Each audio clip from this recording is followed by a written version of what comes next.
cares. He's a loser. He's got rocks in both his heads. He's a loser. He can't win, can't place a show. He's a loser. And you know how much I hate to say I told you so. But I told you so. Trouble follows and distractions. Bad luck, he's bad news. Let him go, don't call him back. He's a bad case of the blues. He's a loser. Call him anything you choose. He's a loser. If he breaks himself and lose, he's a loser. Always stops when he says go. He's a loser. And you know how much I hate to say I told you so. But I told you so. But I told you so. But I told you so.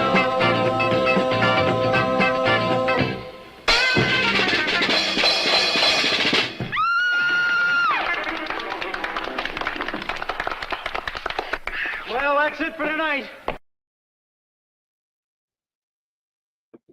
Damn, they just don't make good music like that anymore. I tell you what, man, let's go.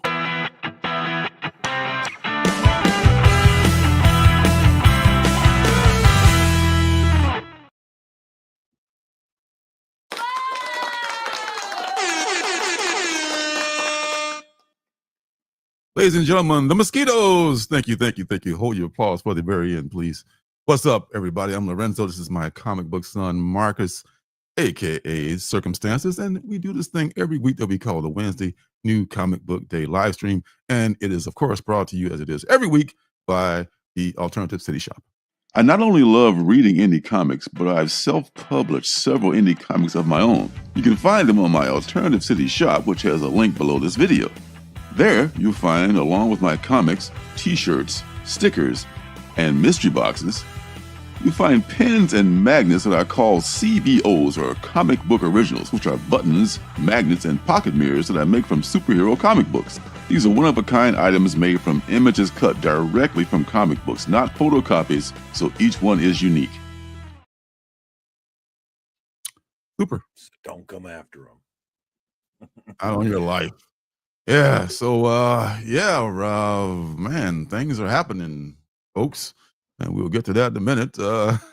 What you got there? The couple that nerds together stays together. That's Lorenzo and Janet right there. That's right. Janet was asking what my shirt was. That's what it was. This is actually my shirt. I made this shirt. Did you really? That's your design? That's AI. So that's why I don't advertise it, because it's AI. Sort of. Yeah. Got people who are, doing stuff like that. Sold some of these shirts though, which is pretty cool. Oh, okay. Well, it's yours then. It's your intellectual property. All right. Man, I mean, it's AI, so let's shout out the chat and let's get right to our topics of hand. The one big one that we all looking forward to. Shout out to Space Case Collectibles. The homie is in the house talking about Rest in Peace T-Fall, also known as Things from Another World. Lorenzo is a long time known as a hater of T-Fall. I'm a long time known as a lover of T-Fall, but we're both upset about this. And the thing I'm most upset about is there's a Something is Killing the Children number 41 1 in 10 variant, and it's so good. I want it. I ordered 3 of them from T-Fall because I was like, I want 3 of these things, and I'm never gonna get them because it comes out after April 9th. So I got to find a way to get these covers because I need it. And that's why T-Fall was so great, is because I love my LCS, but I can't trust them to get me the variants like I can trust T-Fall to get me the variants. T-Fall was just wonderful, locking those things in and just making sure that I got the things that I really wanted. So it's a big loss for me. I don't know how you feel. Absolutely. I mean, I had my problems with their shipping department, but not with their organization overall. It was great. Their website is the best. Their website was the best, man. Yeah. Midtown, like some people say, hey, Midtown, but T-Fall's website is way better than Midtown's website, in my opinion. Agreed. Not even comparable. I am going to look at Midtown, but one big difference with Midtown is Midtown pre-orders are further in advance, I think, and you pay up front. like everybody else. That was the Yeah. beautiful thing about T-Fall, and I don't know if that helped sync them or not. I'm thinking it probably did. That I sucks, think that man. was probably a mistake, is letting people pay. Because how many people ran up a bunch of books, they ordered them, and then when it came time to send them out, they're like, they ghosted them. How No, but often did that they're happen? locked in though. Once you and then they got your credit card information. So once you order that, you're gonna pay Yeah, for it. but if your credit card is not good, right? I never thought And of that. so, yeah, because Yeah. honestly, that's a trick that I use to make sure that the charges didn't hit before I was ready. I put a credit card that they couldn't use. That way, the charges went through and I was ready for them to go through, not when they were ready. So I was maybe part of the problem, but I still paid all my bills. See, I never I thought just of didn't. that. Yeah. I just didn't necessarily pay it on that Wednesday. It was often on that following Friday because I was like, yeah, if I could pay this now, but I won't have any money, so we're gonna wait. Man, So I was probably part of the problem, to be honest. Man, I just ordered some stuff from them because I was a little short this last at the end of the month. You know, like, yeah, I can give them T-Fall. Yeah, right on. Wrong. Anything after April 9th is up. You ain't getting it. Oh man, that is just so incredibly fucked up. Wrong. Yeah, it sucks, dude. Yeah. I love T-Fall. You know, I've been a long time fan of them on this particular show. I've been, you know, I had my problems with them a couple times here and there, but overall, 4 years of service, they were spectacular, man. Yeah, man, they will be missed. Yeah, They will for be sure. will be missed. All right, so we got the 80s guy. What's happening? So why rip T-Fall? They're not shutting down their brick and mortar stores. So if you're in the PNW and you're near a Things from Another World, you're still going to be able to go in there and get your books. It's just those of us who are using the online store are going to be ass out now. Which really sucks. I'm gonna have to find another way to lock in those variants I really want. The lovely Miss Janet is here with us tonight, so I think we're gonna be okay, guys. Everything's gonna be fine. We got Perry Comics in the house, my Discord brother. What up, Perry? How you doing, my man? Thanks for coming through. Phil's Treehouse is here. What up, Phil? Good to see you, my man. I miss your face. Alfred Page is here, the man, the myth, the legend behind Blowtorch. What's happening? What up, Alfred? Friend of the show. We got my homie 90, aka 90 miles from comics, also 90 miles from Cuba, also Chad, also hold me now. I'm 6 feet from the edge, and I'm thinking maybe 6 feet ain't so far down. Alfred wants to know, did anybody pick up Blowtorch Middleman #1 today? I have not been in my shop yet today. I will be in on Friday. And if I see it, I will definitely check it out. I don't think I will, though, to be honest, Alfred. I didn't see it in the shop. I'll go to a small shop, though. I have to look for it online. I'll look for it on mycomicshop.com, I guess. Might have it. I got my last Blowtorch book from. I hate it. I hate Perry so much, dude. I hate that guy. Oh, you don't? He's such a dickhead, dude. He was a huge dickhead to me today. And look, he's still being a dickhead. So that's a little inside joke where he's being a dickhead, but I promise he's being a dickhead. Shout out to my homie 90, who is showing some love on my Deviant video, which I am super duper proud of. I truly believe that my video reviewing the Deviant is the best thing I've done on YouTube so far. And that's going to be I did download it, and it's going to be part of what's good, but spoiler warning. Yes. Before you watch it, if you have not read the Deviant, you do not want to watch this video because we talk about everything. Yeah, we dive deep on it. Yes, great video though. All right, who else we got? That's about looks like it's Larry Love. What's happening? Also known as Larry Love, the DJ of the Quiet Storm. We all love. So Phil says switch to DCBS, so I might have to check them out. I've not even heard of that. I'm open to every possibility, though. I gotta go get that 1 in 10. I need that 1 in 10 from some of these children. I don't know if you guys have seen it, but it's you showed me a picture of it, yeah. And I need it. If you haven't seen it, look on my Instagram. I posted it, but it's magnifique. I need that damn thing. I'll pay $20 for it if I have to. I was gonna get 3 of them for less than $10 from T-Fall. Now I'm probably gonna have to pay $20 to get it, but yeah. You look on my comic shop. Sometimes they have 1 in 10s and stuff like that for a decent price. But man, T-Fall will be missed, man. T-Fall, that's the thing. You can always count on them. I mean, I might not be able to pay for it, right now. Plus, my comic shop makes you pay for the shipping, and if I'm getting like UPS shipping, that's like about another $30 just for the shipping. They can put off for this 20th to the 20th of the month sometimes, but T-Fal, you let it slide until they ship it, but never again. Yeah, my last couple of orders were a little bit more than the shipping, so my last couple of orders didn't quite make as much sense, but dang, oh well. We'll get them back. Perry says, I'm the bad guy, even when I'm the nice guy. He's always the bad guy. You don't know about that, though. He's pushing Perry is from the New York, New Jersey area, so he is always pushing Midtown. And I will definitely have to take a look at Midtown now. Yeah, Midtown. I never bought anything from it. Their website does look a little, scary. It really isn't as good. But I don't know. We got no choice now. You gotta find another one. I know I'm not going back to Comics Elite. They don't even have a lot of indies. They don't have a lot of indies at all, and I've already burned that bridge. And so, man, it's a dark day. It's a dark day in many ways. 35. Who's it? You talking about Midtown? 35% off? Yeah, he loves Midtown.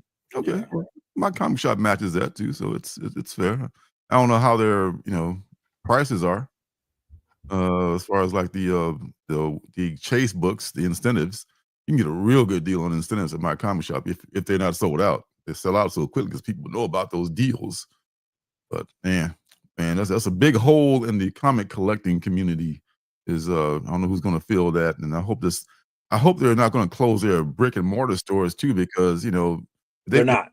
No, at least not at this point. At least not, yeah. So if you're not even not able to keep your website up, then it's kind of scary. Like what else is to come with the brick and mortar, which it does seem like it'd be more difficult to keep the website up than the brick and mortar, but I think the volume on the website was far more than the volume on their stores. I may be wrong. That's a guess.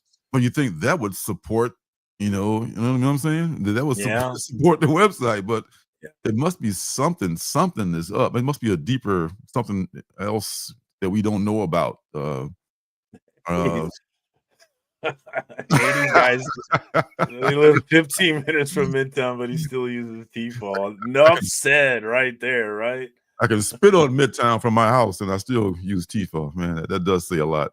Shout out to the homie Wellbore. Thanks for coming through, bro. I feel like I haven't had enough Wellbore in my life. I haven't seen Wellbore in a minute, man. How you doing, good bro? to see you, homie. Thanks for joining us. We got Jose in the house as well. And Jose. What's happening? And TN Comedy's here too. It's popping tonight, y'all. Let's go. Oh my God. All the greats. All the greats they are can't here. Stop us. They can try, but they cannot stop us. What's happening, Thomas? Man, good to see everybody here. Another sad thing, I guess Mustard. Mustard. That was Mojo's fault. What up, Mojo? It's an old joke that goes with Mustard, but I can't recall it right now. Val Kilmer died. Apparently, that's one of the Batman, and his Batman was not the worst one. Batman and Robin was the worst one, in my opinion. But Batman Forever wasn't terrible, and it was a nice song in it. Introduced us to Batgirl. Val Kilmer is one of the great actors of our time. I typically don't care when celebrities die, but I definitely cared about this one. So many great movies that he was in. The last one being the Top Gun 2 movie, which I loved the scenes with him and Tom Cruise. They were spectacular. The movie was spectacular. The second one too? He was in the most He was in the second one, yeah. Have you not seen it? It's really good. It's really good. Yeah, I really enjoyed the second Top Gun more than I thought I would even. And it just feels good. I like the nostalgia is strong too, because they play that. And as soon as you hear that, you just feel that shit, dude. It's the 80s again.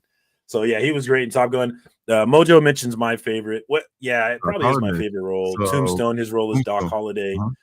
If you look at my stories on Instagram, you'll see I posted a scene of Doc Holliday with Ringo, I think his name was, and Doc Holliday is peak trolling. Like, I'm a troll myself, and Doc Holliday taught me How to be top tier troll, dude. Oh, we don't Doc know. Holliday was an amazing troll in that movie. That's Val Kilmer's Doc Holliday. We don't know if the real Yes. Doc Holliday was actually a troll. Yeah, Val Kilmer's Doc Holliday. Yeah. Which I don't care what the real Doc Holliday was, because as far as I'm concerned, that is Doc Holliday. That's right. Val It's Kilmer did. it's not my Doc Holliday, damn it. Yeah. Law don't go around here, law dog. I didn't even know there was a documentary about Val. I knew he was suffering from a lot of health issues later on in his life too. It didn't look the same at all. He was not that sharp, dashing lead that he used to be. But I think he was pretty much in a wheelchair or something like that. He wasn't doing well at all. And you can see it in the Top Gun movie. Yeah, his character's not well in the movie because he's not well. But I was bummed about that one. The biggest celebrity death of my life, honestly, it's going to be kind of weird, but and I'm curious, Lorenzo and chat, like, what was the most, like, what was the celebrity death that hit you the hardest? And for me, it's kind of weird, but Patrick Swayze is mine, dude. I'm still bummed to this day that Patrick Swayze died so young. I fucking love Patrick Swayze. He was a young man and he was such an icon. Yeah, I can totally get that. That's my dude, man. I love him till I die. Yeah. Who would you say? For me, I'd probably say Prince. That was a big one. Huge Prince fan. A big one. I thought he was just the coolest dude on the planet, and just like I thought he's never gonna die, man. This guy is just so fucking cool, But yeah, he was. It's crazy. Him and Michael are both gone. Yeah, that's fucking crazy. Yeah, it is crazy. Nipsey Hussle's an interesting choice. Mick. That one was sad though. Kobe dying fucked with me. Yeah, that one definitely fucked with me. The thing that fucked with me with Kobe dying was that his daughter was in the helicopter with him. And the way that my brain works is my brain has to be specific. So I'm thinking about them in that helicopter. I'm thinking about him looking at his daughter as they're crashing. And I'm like, I hate that my brain works like that, actually. To be honest, he probably didn't even have a second to do that. I think it was instantaneous for all of them. It was just, you're gone. It's like that. Too. That's not much of a consolation, but at least you don't have to suffer and think about your daughter like you're always saying and all that. Yeah. I remember exactly where I was when Kobe died too, because it was I was watching actually a Bulls game, and maybe it was during pandemic, wasn't it during pandemic? And Janet was on the she was on the computer or something. She pointed it out to me like, holy shit, and that can't be right. It's like it was really that was quite shocking for me as well. That, it was 2020. It was January 2020. Yeah, I remember we went to lunch and I was looking up at the we took my kid, or not lunch, we went to dinner. We went out for dinner, and it was one of those sports bar places. So all the channels had him on there, and like I was fighting, not crying about it, because I just kept thinking about him and his daughter. It was such a bummer, man. Yeah. I mean, he to be honest, he was not well liked in his career. I mean, there's a lot of people who hated on Kobe. He wasn't, when he was gone, like, damn, you never appreciate him until he's gone, like, damn, that guy was fucking awesome. I mean, up there with MJ and LeBron for sure as one of the top 3 greats. We got the homie Sleepy Reader sneaking in. Recently saw him come back to us on YouTube, talk about some pickups that he had. Definitely check that video out. I enjoyed going through that with him. And then, of course, you just highlighted Mike DeBradley says Whitney Houston. That was definitely a tough one, man. That was a surprise, too. And the way that she went in the bathtub, which is like, man, that could happen to anybody. So young, too, you know? So young. Yeah. And the thing about Val going is he's 65, which is the same age as my mom. So it's like, I don't like that. I don't like that at all. Yeah, 80s guy says Anthony Bourdain, which was another one. I wasn't as familiar with Anthony, but I do know that there is a large number of people that really appreciated his writing, and it affected them. So yeah, that one was definitely. Yeah, I'm a big fan. Janet and I are big fans of cooking shows, so we were very familiar with him, and it was a shock to see that happen to him too. Wait a minute. Let me find where Jenny says Dame Helen Mirren. I thought she was still alive. Did she die? She died. I hope it didn't happen today. I hope. No, she's still living. She's 79, rocking and rolling. Are you trying to rush into the grave there, Jenny? Who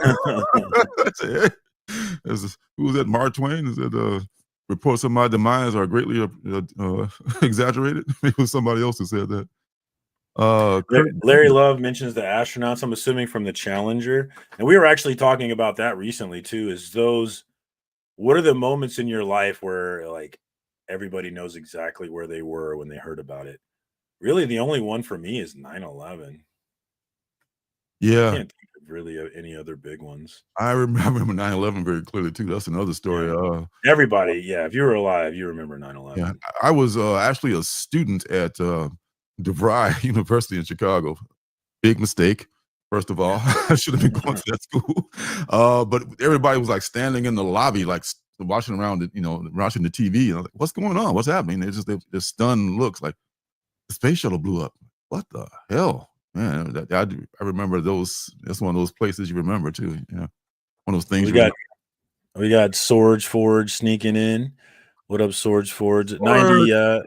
90 says he was literally live streaming YouTube when Kobe died, and he used literally 3 times in that sentence. Talk about overuse of the word. Was literally live streaming on YouTube when Kobe died. Literally stopped the stream. He was literally my generation's talent, and is one of the only non-Miami jerseys I own. Which, Chad, that's a big deal. Actually, That is a it's a big really deal. big deal. Yeah. We got my homie Benny Compton in the house. What up, Benny, baby? Good to see you, man. I don't think I got enough Benny in Discord today. Benny, I Well, needed you to save me from Perry today. He was being an asshole. a little bit more. Get some in this stream here. Yeah. Yeah. Yeah. So man, that's literally literally. Everybody remember when Seth Meyers and Amy Poehler were like the hosts of Weekend Update on SNL. They had this segment called Literally. They would like totally use like the word literally in the wrong terms and just go over and over and over and over and over and over. It made me more conscious about when I use it. Like, okay, I will use it still, but I'll make sure it's in the right context. Honestly, it's one of my many, many, many dumb pet peeves that I have. Like, I remember we were flying back from Cancun and we were stuck in Atlanta airport. And so I was grumpy because we were stuck there. And then the Minnesota swim team came and sat right next to us. And oh my God, they said literally like 90, like 4 times in every sentence, every single sentence sprinkled at least 2 or 3 literallys in it. Oh wow! It was driving me crazy, dude. I'm dumb and old like that. Like I got silly pet peeves like that. I'm at that age now. Are you the grammar police too? Yeah, oh, I'm the worst, dude. I suck. I know I do. Dude, you're the worst. Wow, we have a problem. Wow, that's crazy. Wow. Man. I wasn't old enough to remember. I would have been like 5 or 6, so I don't remember the Challenger. Hashtag literally. Get that going. I do that, Wilbur. I'm like, are you sure you mean literally or did you mean figuratively? Exactly. What you talking about? Literally, actually, and this is the thing that pisses me off, right? Literally means figuratively now. Like they've made the word mean both the way that people use it. So it drives me crazy. It has. Well, some things bug me. I'm far from. I'm not even a damn college graduate, let alone being an English expert.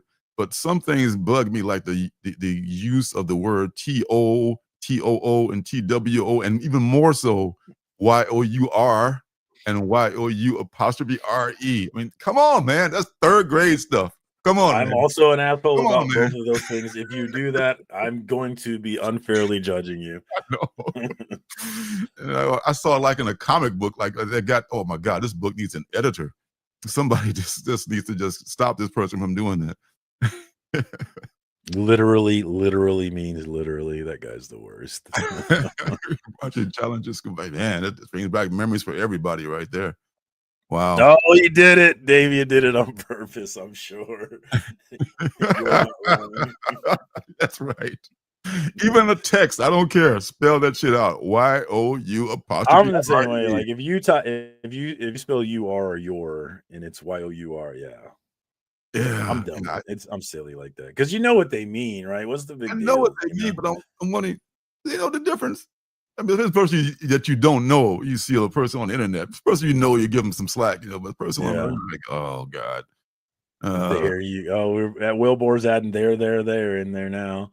Oh yeah, yeah, yeah. Yes, that is true too. Yes, that's another good one. I mean, it's all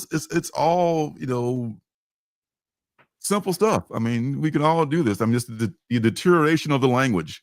You Yeah, can get language is always evolving. I saw someone say it the other day. It's like you can get mad about it, but language has always worked this way. People use the language wrong, and then Mhm, that becomes right because everybody's doing it wrong. So, like the big one for me, here's the biggest one, and we can move on, but this is the last one.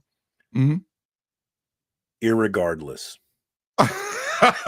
That's a great one. That's just If a you big word. say irregardless, I am like That's just, it triggers the that's it. fuck out of me, That's dude. it Like, right there. why I'm can't you done with just you. say regardless, dude? Irregardless is not a word, Not dude. at all a word.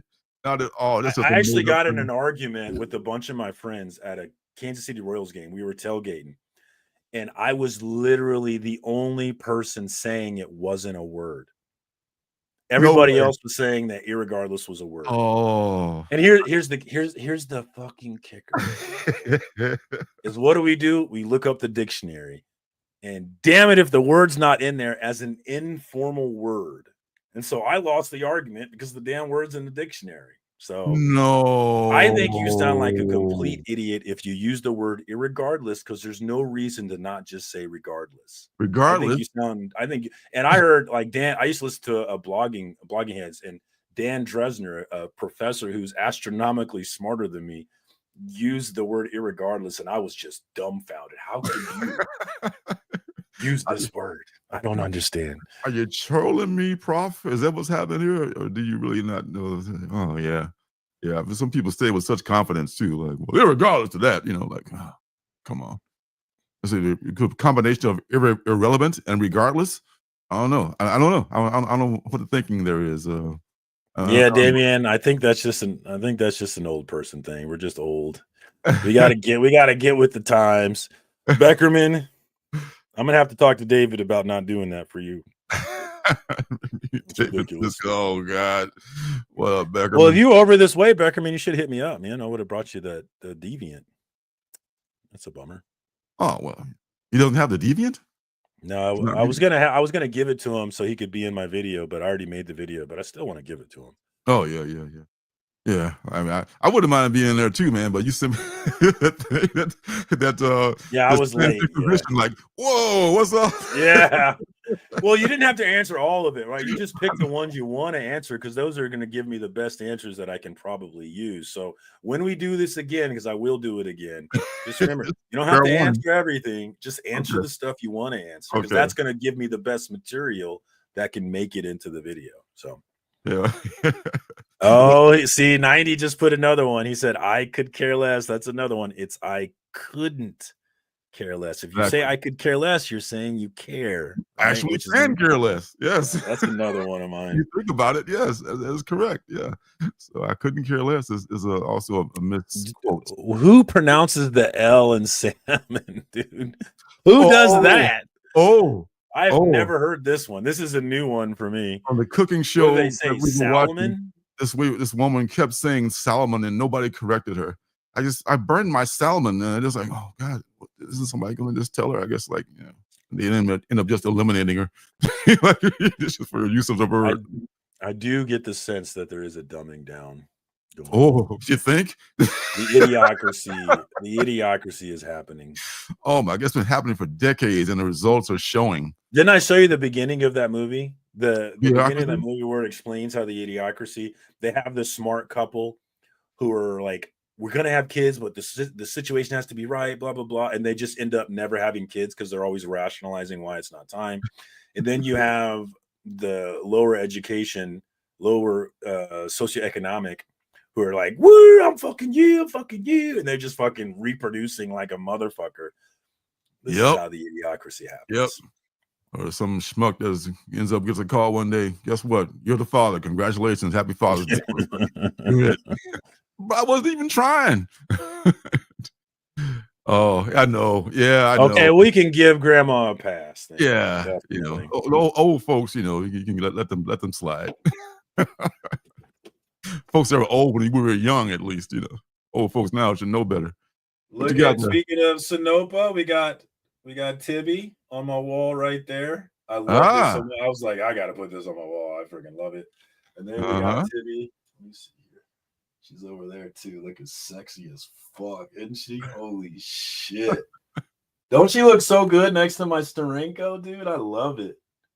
Look at that That's Scarlet Witch over there too. I love that Scarlet Witch. that's But yes, thank you so much, Sam. I freaking love the package I got from you today. So much so that I immediately framed it and you got immediately. those already. Wow, okay. Yeah, Sam was like, "Did you like it?" I'm like, "What do you mean? Did I like it? You see, it's on my wall, right? Yeah, I but mean, you I did. You just already got it posted it. today, and it's framed and on my wall. Yes, I liked it. Man, I've never Thank you seen so Bruce. much, Sam. Thank you. I'll be going to the post office tomorrow to check it out, see if mine's there. So I appreciate you, Sam. All right, man. So I guess that's all the news that's fit to print, Do huh? we have a guest today? No guest? No guest today. We're just stuck with us. Just All us right. today. All right. So I have your video for what's good. It's a very good video, and it will be coming up after I show the little stuff that I picked up here, which it's not a whole lot this time. All right. What do we got? What do we got? I'll tell you. All right. First thing, I don't read this book. But it was in the shop, and Frank said it was going for like a good price online.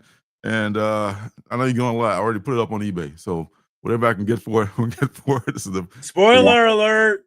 spoiler. But hey, there's 5 different covers. How much is that going for? It's going from anywhere between 45 to I saw the highest one I saw for like 95. Is that a variant or is it incentive? It's 1 per store. It's the 1 per store. So it's had the feel of kind of like a 1 in 25. But I don't know which one you're going to get per store. I don't think every store doesn't really get all 5. So it's like, there's 5 different ones. This book is a dumpster fire, guys. Check it. Dumpster. Cash or trash. If this book comes on, I can't wait. dumpster fire. I can't wait Dumpster. for you guys to talk Mary about Jane as the. I mean, come on. Like, so is it confirmed that the spoilers? Yeah. You know for sure. I mean, who it do is? you not see her on the cover? That's But there's 5 others with the same one. Yeah, it's there's been 5 good. others. So we were talking about it last night on FOC and Chill, and rather than spoil it on the show, Mark from Legion of Comics just messaged me the picture, and I laughed out loud. Like, come on, man. Yeah, we were talking. I think Frank did tell me in the store that it was. I couldn't believe it though. I mean, she's no longer Jackpot, which was kind of lame anyway too. But now they decided this just reeks of people at Marvel that don't know shit about comics. I mean the higher ups just saying let's make Mary Jane the new Venom, because female and she's hot. And let's give her some. The whole Jackpot thing is not working out so well. Let's just make her a Venom then. That's just whole thing. Oh yeah, God help you. Oh, it's a real quick.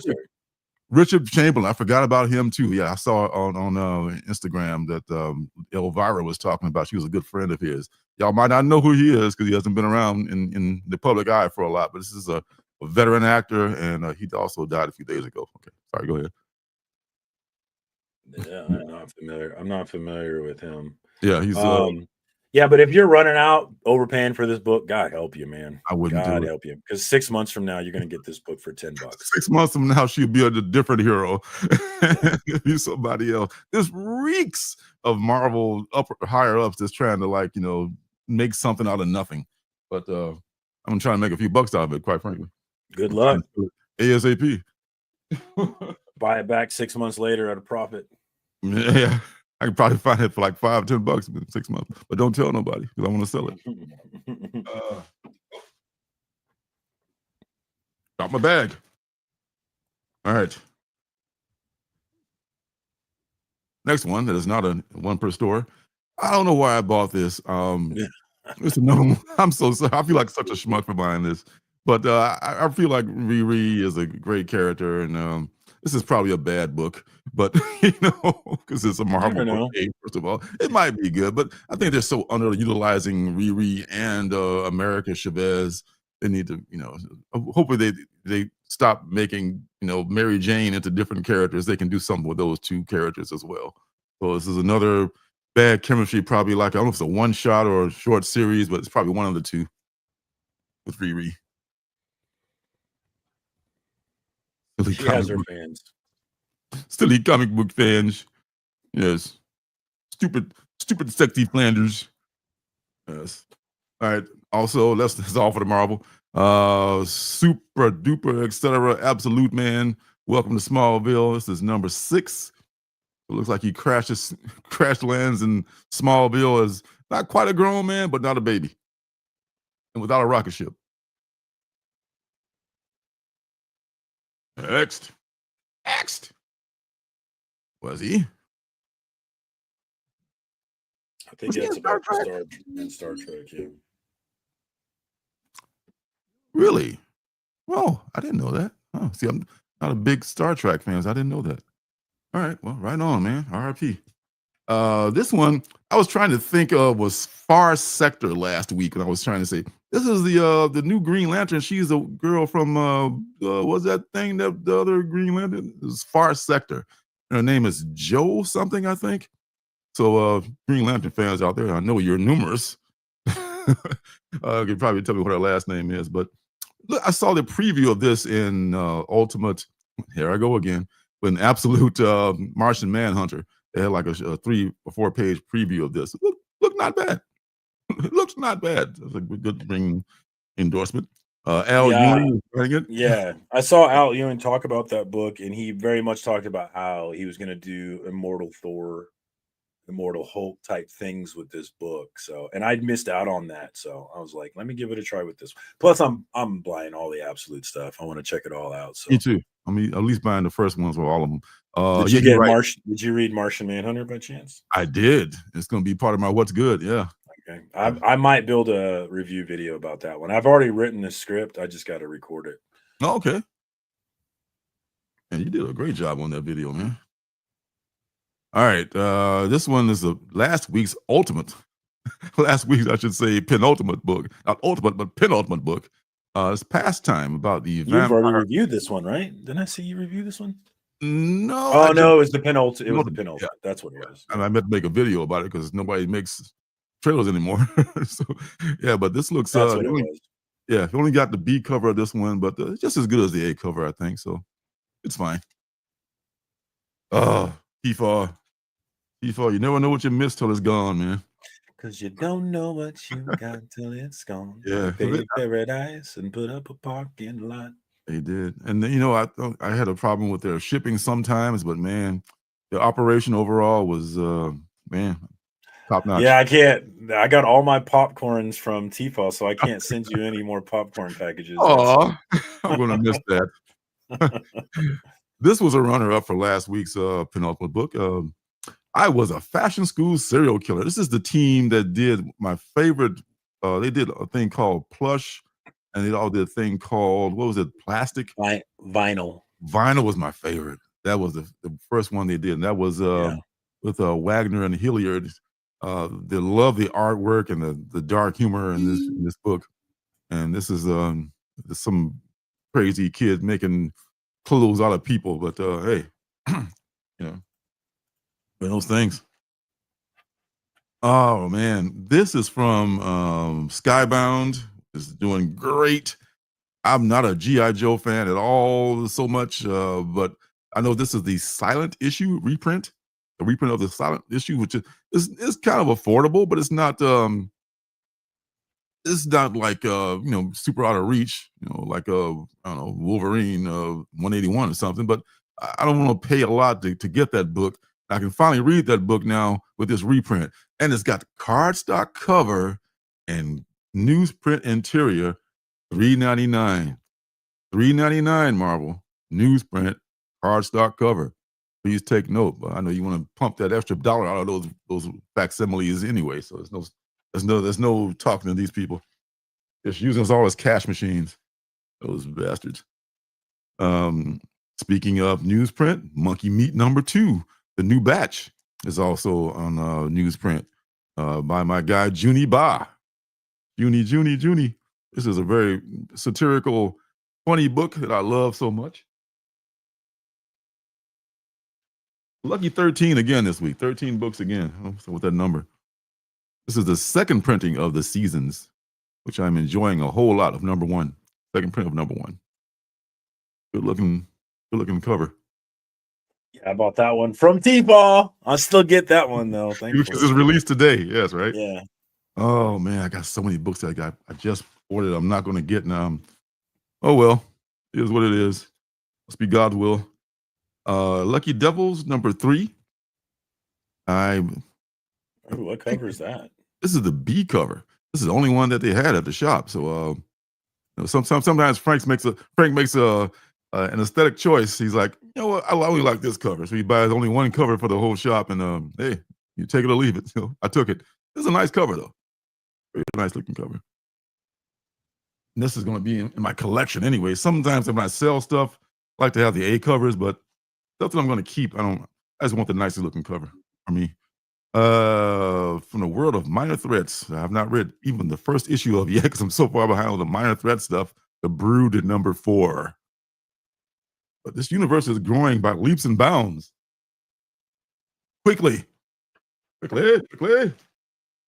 Last couple, 2, 3 is the Red Before Black, number 5 of 6. This has been a very, very, very good book that nobody is probably reading, about these 2 women down in Florida trying to run from the mob and the FBI. The mob guy on the left and the FBI guy on the right. So there you go. Pick your poison. And they're in Florida. So there's that. No shade to Florida. All shade to Florida. No disrespect. And the last one is when we kind of like drove by in the drive-by last week, didn't talk too much about it. It's Polis, which is from AWA. It's a futurific. It's futurific, and it deals with the Protopias, the Protopia collection. This is going to be a series of one-shots, I think, that operate in this Protopia, and I guess it's kind of like time service events that we looked at a few weeks ago. What's the what was that book from Image? Something events. It's kind of a complex name, but it was also a penultimate book, and I think this is kind of like that. Only a little bit bigger and more expensive, I guess, with the same kind of a feel to it. You dig? And there's that. That's all I got, and that is everything from the shop. Oh yeah, hold on one second here. I'm going to.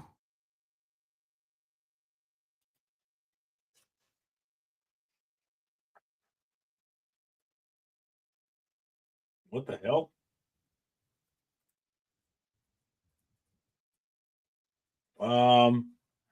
It's my show now, guys. Go to Circumstances, watch the Deviant video, comment, like, and subscribe. Lorenzo, what happened? What happened? You run this show. I don't run this show. I'm not very good at this, guys. I can't control anything anyway. So what? Let's do an AMA until he comes back. Ask me anything, guys. What do you want to ask me? I think I might be doing an interview on Darth Lopez's channel here Monday. All right, he's back. What the hoka hey happened? You're muted. You're still muted. Sorry, There it is. I meant to just stop the cam. And you left the studio, didn't you? I didn't leave the studio, but it went to they rearranged this whole thing. Long story. I don't want to go into that, but it moved it around on my old ass, and I couldn't tell. The last book was what was it? Polis. It's by Mark Russell. I forgot to mention, by Mark Russell is the other writer on this. So yes, is from AWA, and it's about these utopias. Terrific. Sleepy, I'm no Lorenzo. I'm no Damien. I can't do unscripted reviews, so no, I don't. I script my reviews. Oh, wow. I just leave me winging it. It's not all that. Let me tell you. Literally mic drop. Yes. Socks or stockings. Socks or stockings. What up, XIC? And I think you got a point there. What's that? I want to say Lorenzo looks more and more like Samuel Jackson every time I see him. What the fuck is that supposed to mean? I am had it with these motherfucking snakes. This motherfucking point. These kids actually said I looked like Samuel when I was in Costco one day. Back, I got kind of salty about it. Damn, you're not wrong. You're not wrong. Mommy, you was like that Samuel Jackson. No, dear. Not polite the point. All right, the last thing I got is this thing here I almost forgot about is a graded book I picked up. Once again, probably spent more than my little Social Security check should allow me. This is a key I've been kind of looking for. It's only a 9.2, but it's what I can afford to get right now. And I know that it's a book that I always want. And I know I'll always be able to, God forbid, if I need to get rid of it, I can get my money back for it. It's in the 9s and it's a key. And that's this one, which is 337. 337? Yeah, 337, Thor number 337, first. Ooh-wee! Number 9.2. And man, I always have loved this cover. I love that character. Yeah, isn't it a I want this book. I'm jealous, dude. I want this book. That's awesome, man. And the cool thing about it, I got this deal on eBay because usually mycomicshop.com has these it has better deals on books. But this was like $50 to $75 more on mycomicshop.com for the same grade. So I know it's cold right now, kind of, sort of cold right now. But maybe these people are trying to recoup their money on my comic shop because they're on consignment, whereas eBay people is trying to get rid of them. So I got this for a pretty good deal, and man, this is it's going in the collection, and hopefully I don't have to sell it because what they do with my Social Security. So we'll see about that. But that'll be one of the last to go, hopefully. And that's that. All right, so we're gonna do what's good, and I'm gonna preface this by saying, I'll wait till we do the theme song. So strap it on and hunker down and hey yo, strap on, okay. I should say strap it down and hunker down and all that good stuff because here comes what's good.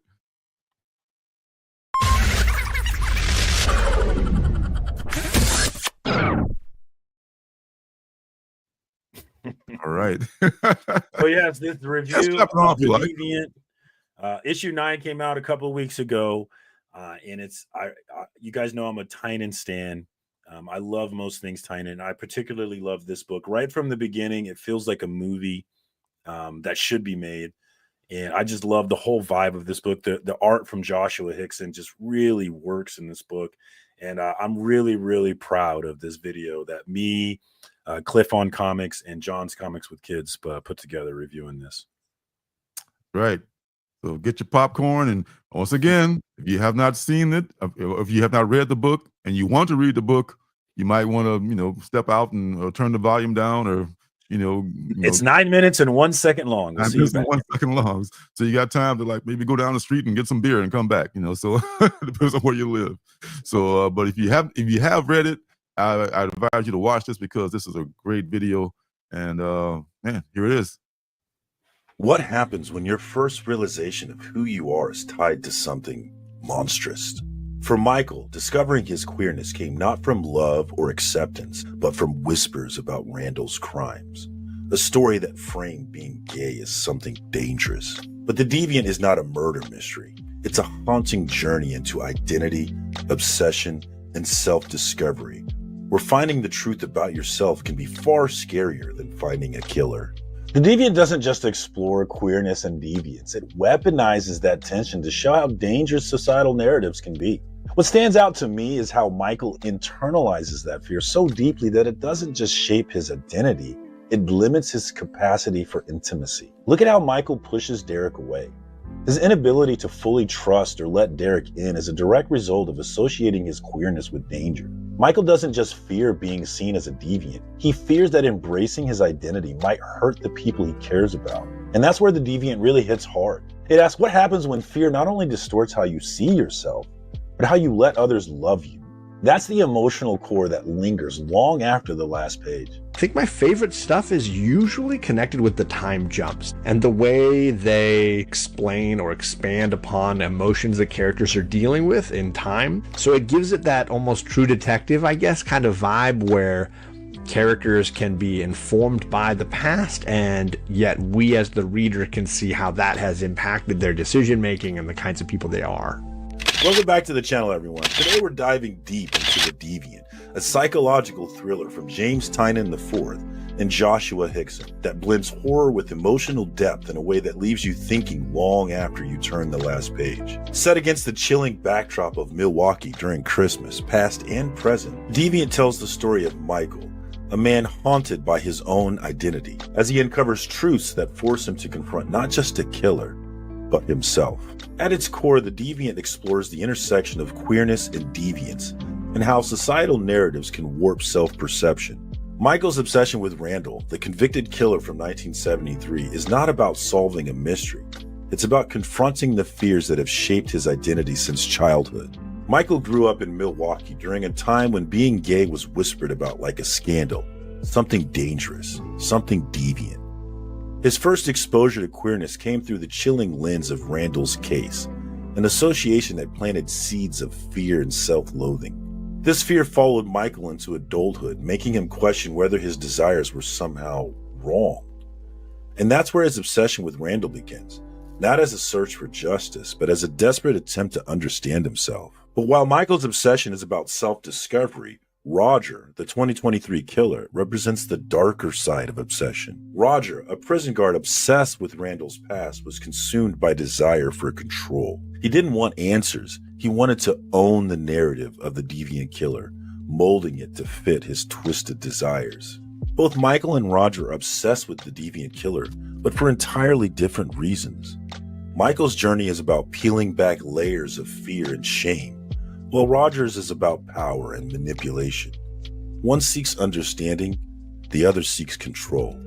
Michael, I feel, is trying to learn about himself. Michael is having the journey of discovery. Michael is trying to figure out what queerness is, and he's learning about it kind of all the wrong ways at the time. His first exposure to queerness is this murderer. And then his buddy there who was like, oh, that's gay, that's queer, this is weird. Oh, look, this is gay porn. So there's all of that going on. Roger obviously came from a more restrictive situation.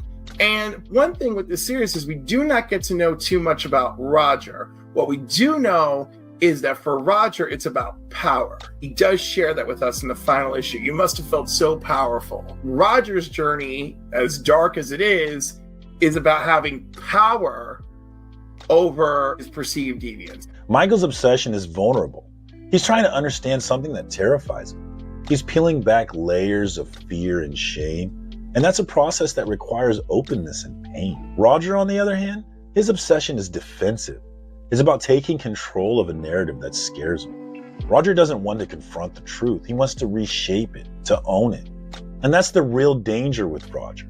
His obsession isn't about understanding. It's about erasing anything that threatens his sense of power. The Deviant draws a chilling line between obsession rooted in vulnerability and obsession fueled by control. And that's what makes Roger so terrifying, because sometimes the most dangerous person in the room is the one who refuses to feel powerless. But what if the danger doesn't stop there?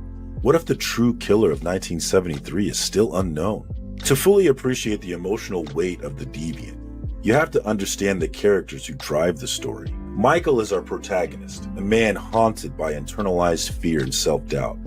His interviews with Randall are less about getting answers and more about reconciling his own feelings of deviance and queerness. I think Michael is dealing with self-hate I think he has felt for so long that he is some kind of a monster that now he has discovered a sympathy for this monster, the demon, the deviant monster, the killer in this story. It's tragic in some ways that he has gotten to a place where it's easier for him to connect with somebody who's an outcast than it is for him to connect with society at large. And that's very tragic, and it makes you sympathize and connect with Michael. I think it stems from this self-hatred.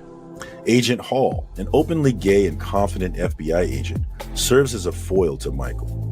Where Michael struggles with his identity, Hall embodies self-assurance, proudly displaying his sexuality, even with small gestures like his green fingernails. Agent Hall is confident.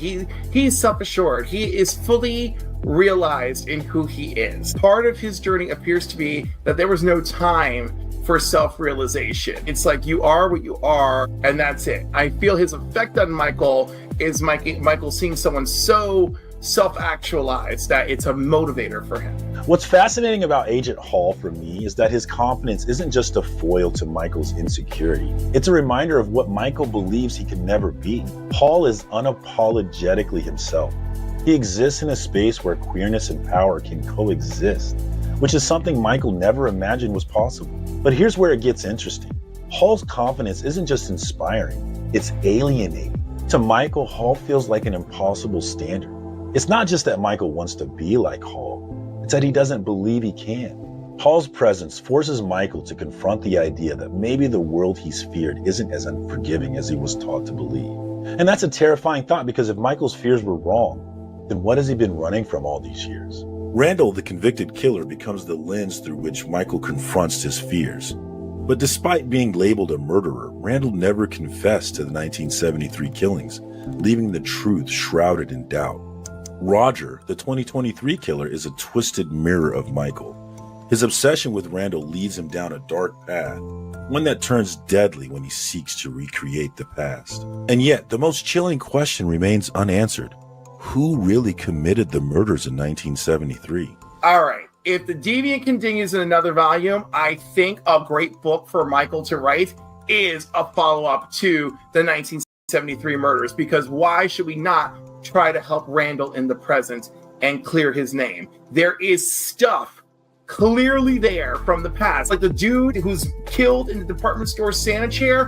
What is that? Who was he? Why? And then, of course, knowing that the original mask, that if you wore them, it would like cut your face. So there's like clues that it could be somebody. There's some relationship there. I think a follow-up awesome story would be like, hey, let's try to clear Randall's name. The Deviant isn't just a story about a killer.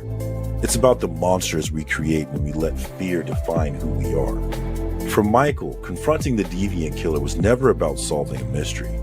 It was about proving that he is more than the deviants he was taught to fear. If the Deviant has left you with questions or thoughts, drop them in the comments. Do you think Randall was innocent? And where do you think Michael's journey goes next? Hit that like button, subscribe for more deep dives into comics like this, and I'll see you in the next one. Bruh, I love that second song, Sapphiros Falling. It's so good. Yes. Great job, son. Great job. It's the best thing I've done. It's not the thing that I've gotten the most views with, but it is by far the best thing I've done, in my opinion. It is excellent. And Cliff and John are what, man, they killed it. Great. Yeah, I could have not have made it any better. I've only brought it down. Nah, you would have been a great voice to have. Like, we definitely need to get you in the, we're gonna do more, and I definitely want to collaborate with people again. So this won't be the last video like this. Good. I hope not. I hope not. Man, that's excellent. Thank you to everybody saying nice things. I appreciate it. What I was curious, what editing software did you use for that? That's not iTunes you use to make that, is it? Well, I use different. So to edit the video, to edit the clips, I use iMovie. To build the graphics, to build the graphic overlays, I use PowerPoint. Oh, okay. That's why it makes them slide into this place. Yeah. Like, okay, that's why Yeah. I don't use PowerPoint. That's why I would. Okay, yeah. Oh, wow, that's very well done. Very well done. And the thing about it, I really think there is going to be another. Depends on how long it's going to be, but at some point, there's got to be another volume. There's so many unanswered questions. It really is. Like, we didn't get anything on 1973, right? Mm, And mm. I knew that the ninth issue wasn't going to do everything I wanted it to do. I knew that it wasn't going to be possible, but I felt like it did more than enough to make it a good book. So I Mhm. loved it. Me too. Me too. And lots of stuff I've forgotten. Like Cliff mentioned about the mask. Oh, I forgot about the guy in the chair and the mask and Yeah. all that. So I should have reread it like you did. I just like I'm just gonna read number 9. Yeah, I read that thing And like 6 times, dude. I read the fuck out of that you can book tell. because just trying to figure out what I wanted to say, what the themes were that I wanted to focus on. So I read it a lot of times. Yeah, I'll bet you're not far from the truth there with that. That might be. And I think Russell's the name of the guy that's in prison, or what's the guy that's in prison now? Randall. So Randall. yeah, there's Randall. definitely 2 killers. We have the 2023 Mhm. killer, which we know is Roger, but Mhm. then the 1973 killer that Randall was convicted of.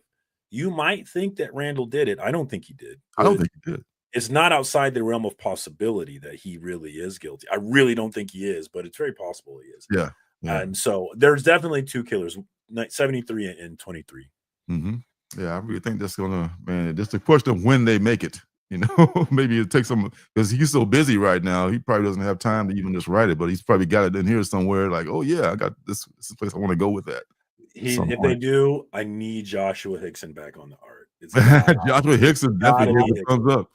Yeah. I'm gonna be pissed if it's not him. Yeah. Hopefully he's not busy at the time, so Yeah. that'd be awesome.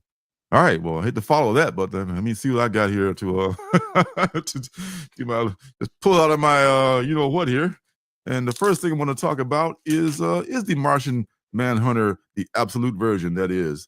And this is from obviously I won't say Ron V. Dennis Camp and Javier Rodriguez. And what did he write? I'm blanking. What did Dennis Camp Dennis write? Camp is actually writing right now, I want to say the Ultimates for Marvel. I think he is writing the Ultimates right now. They're saying he's doing a good job. Oh, the 20th Century Man. Oh yeah, that too. That That's too. what I was trying That to was a think of. good book. That was a I good bought story. that book and I never actually read it, so I should pull Really? that out and read it because I read- did pull it, but I never read it. Now that I'm thinking about it, Yeah, I mean, maybe get the trade because it's probably in trade form by now. no, I have it. I just didn't read it. You have the whole series? I think That's it's the thing. I 5 bought it. issues Yeah. too. Yeah, Sometimes I forget to read it. Yeah. same here. But Same I'm gonna here. get through it.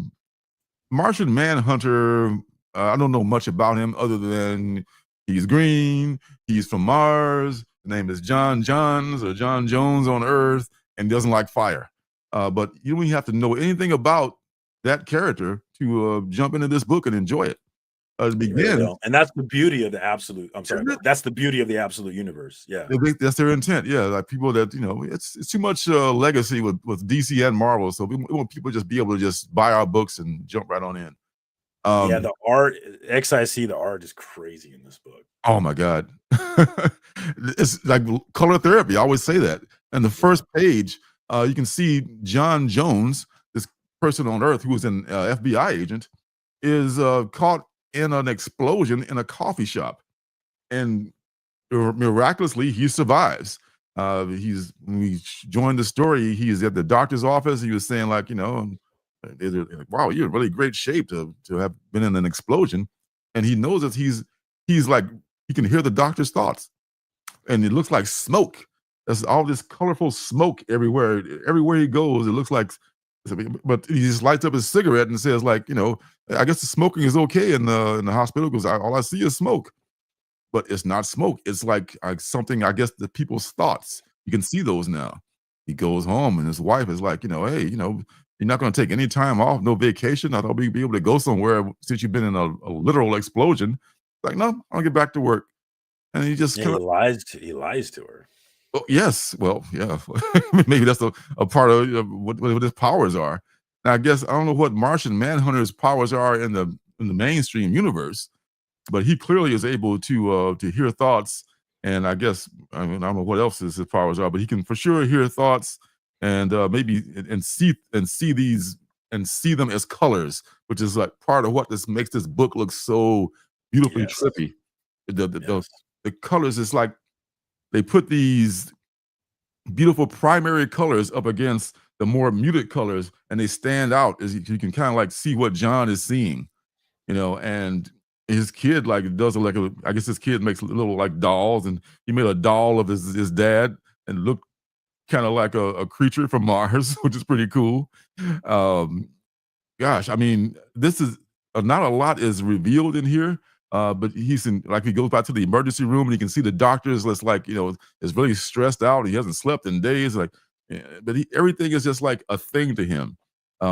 He can see and sense all this stuff, but he doesn't know what's happening. And the last page, I don't want to spoil it, but the last page is a very cool optical illusion. Did you check that out? How you can put it up against the light, and it shows you like his true face, the true face of the Martian Manhunter.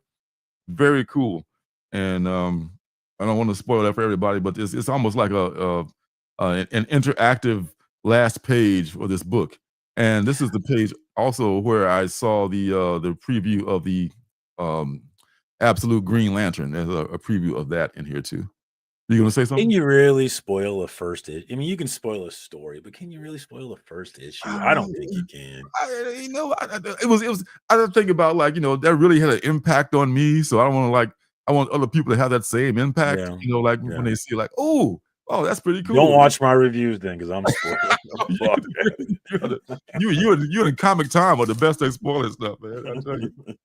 Hey, but y'all are both good at making videos, so I can't complain. But yeah, it looks like Martian Manhunter, Absolute Martian Manhunter, don't get it twisted, is going to be something I'm going to be pulling. That's another, damn you, DC. That's another book, even over The Flash, I think. And The Flash wasn't bad. But I like the way this looks. And I think I want to see where is this going as far as what his powers are going to be fully, when they're fully realized what it's going to be like. So another mainstream book on the Indie Comics and Reviews. I'm locked in on that one too, man. I thought it was really good, and I don't know anything I know literally nothing about Martian Manhunter. So this is an entry level thing for me. Yeah, so I know more than you then, huh? Hey, he's green and he's from Mars. Yeah, I think only I know that from watching probably some DC cartoon when he was on, but I've never read any of his books at all. There's a lot of flashbacks in the Flash thing. Flashbacks. I haven't read that one yet. I gotta Really? get to that one. Yeah, I mean, it's not bad. I mean, all their Absolute books have been good so far, but I like this one better. Absolute Martian Manhunter. What's your favorite one? Still Batman. I'm sticking with Batman, but that's my least favorite one. I know. My favorite one's Wonder Woman. Yeah, Wonder Woman's very good too. A lot of people say Superman. I gotta catch up on Superman. That maybe I'll change my mind when I catch up on Superman with this new issue here. Martian Manhunter has a chance. It has a chance. It does have if it's the next issue. Usually the second issue is make or break, and they're usually better. So if the second issue is better, then look out, Batman and Wonder Woman. This is one that we both were looking forward to, and we will know from the writer and the author, which is a great cartoonist, Patrick Horvath. Sold out, going to second print. I saw that today. Yeah. Excellent.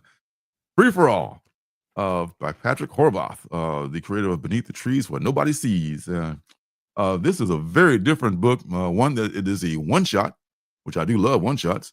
First of all, but I don't know if I mentioned that before on this channel, but I do love one shots. With Beneath the Trees, you had a chance to build this character and build this whole little homey universe of anthropomorphic animals who one of them is a murderer. You had a chance, and the shock at the end of the first issue, for spoiler, where it's shown that character is a murderer who travels to different towns and kills people and comes back like nothing happened. But this one, as he talks about in the back matter, this was a project that he worked on before Beneath the Trees. And because of the success of Beneath the Trees, he was able to bring this one to fruition.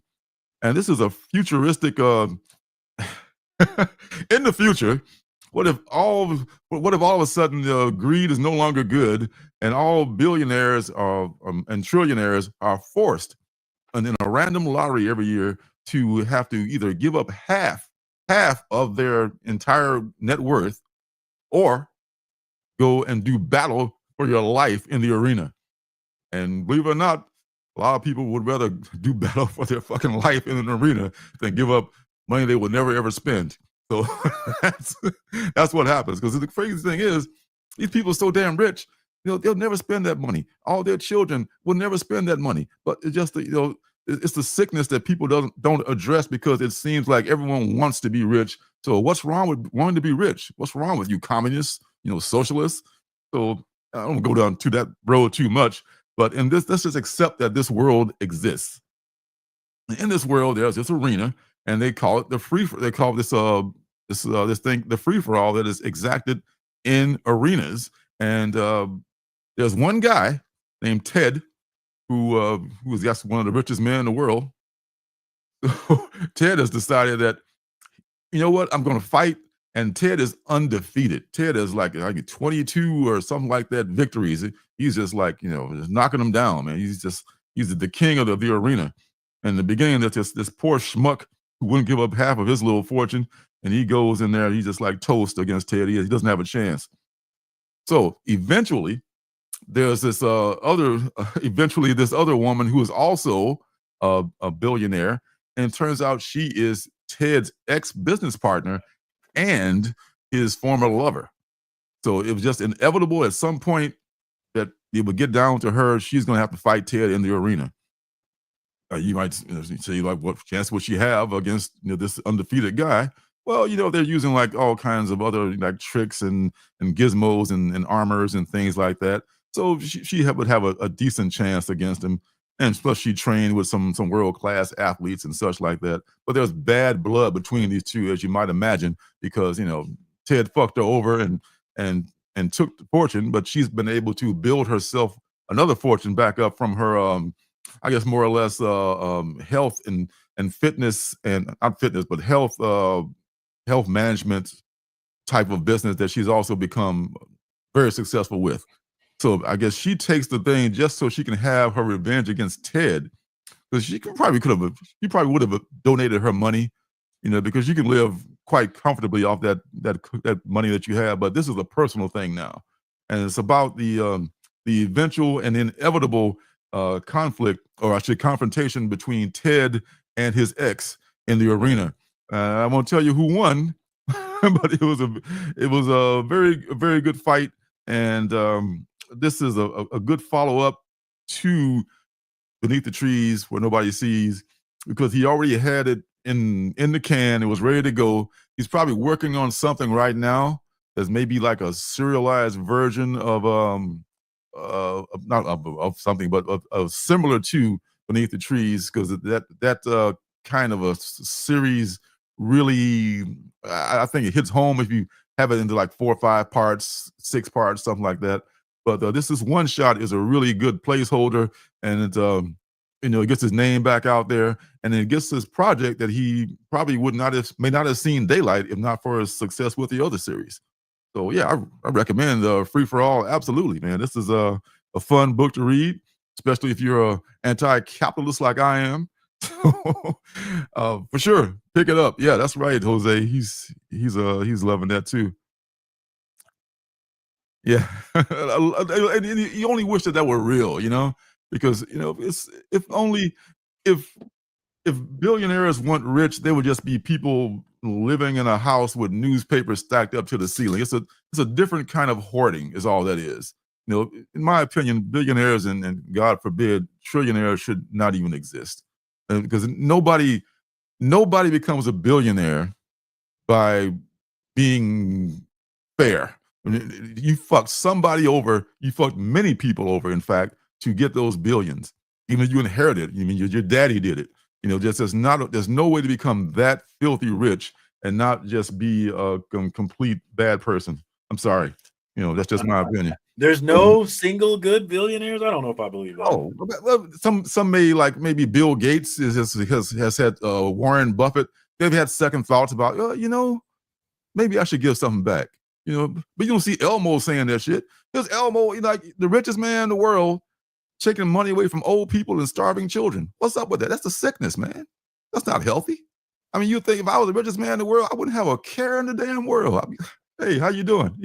I'm trying to see how I can make life better on this planet. But instead, more for me. And that's just a greedy sickness to me. It's a greedy disease. Fried chicken pox. Anyway.